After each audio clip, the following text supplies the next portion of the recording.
Dans cette vidéo, nous allons voir une grosse nouveauté d'Hyper-V sous Windows Server 2016 qui sont les shields Virtual Machine. Dans cette vidéo, nous allons voir comment protéger les machines virtuelles, qu'est-ce que sont les shields VM et quelles sont les architectures possibles.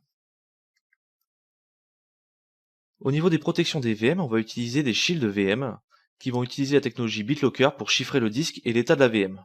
Donc quand je dis l'état de la VM, ça va être le fichier VMRS pour chiffrer aussi l'état de la mémoire, pour empêcher un intrus de pouvoir lire directement la mémoire de la machine virtuelle.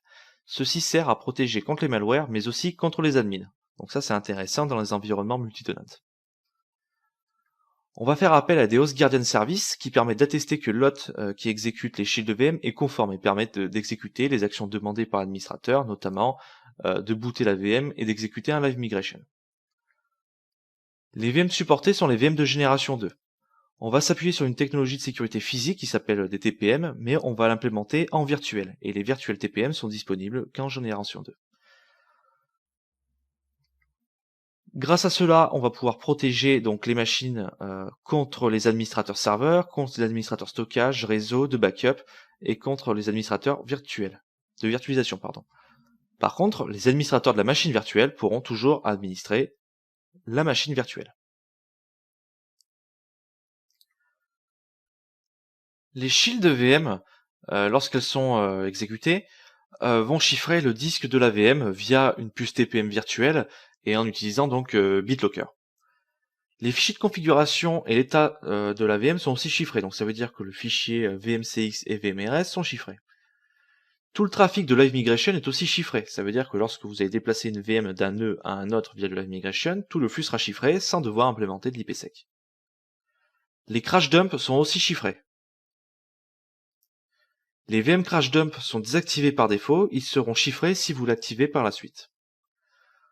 Au niveau de l'administrateur infra, ils ne peuvent pas lancer de débugger quand les VM sont démarrés. Donc on ne peut pas débugger la VM. On ne peut pas accéder au VHDX, parce qu'il est chiffré via BitLocker. On ne peut pas utiliser la console VM, sinon on vous dira que vous n'avez pas les droits d'afficher le contenu de la VM. Et ne peuvent s'exécuter que sur des hôtes connus, comme des Host Guardian Services. Au niveau de l'architecture, il y a deux solutions possibles. La première qui est basée sur les puces TPM. On va avoir une forêt qui détient les Host Guardian Roles avec des clés de chiffrement, et on va avoir une forêt où sont les hyperviseurs qui exécutent les shields VM. Les hyperviseurs qui exécutent les shields VM ont besoin d'une puce TPM V2 et d'un UEFI en 2.3.1. Les secrets vont pouvoir être échangés par l'intermédiaire des puces TPM, donc c'est pour cette raison que c'est basé sur du TPM. Les VM vont être chiffrés par l'intermédiaire d'une puce TPM virtuelle et par l'intermédiaire donc de BitLocker. De l'autre côté, on va avoir une solution basée sur de l'AD et sur des trusts. Donc on va toujours avoir une forêt où il y a les Host Guardian Services avec les clés de chiffrement et les services de chiffrement. Et on va avoir une forêt qui exécute donc les Hyper-V des shields VM. Donc là, il n'y a pas besoin de puce TPM puisque c'est à l'aide de certificats que le lien de confiance est établi. La solution la plus sûre est bien sûr basée sur les puces TPM.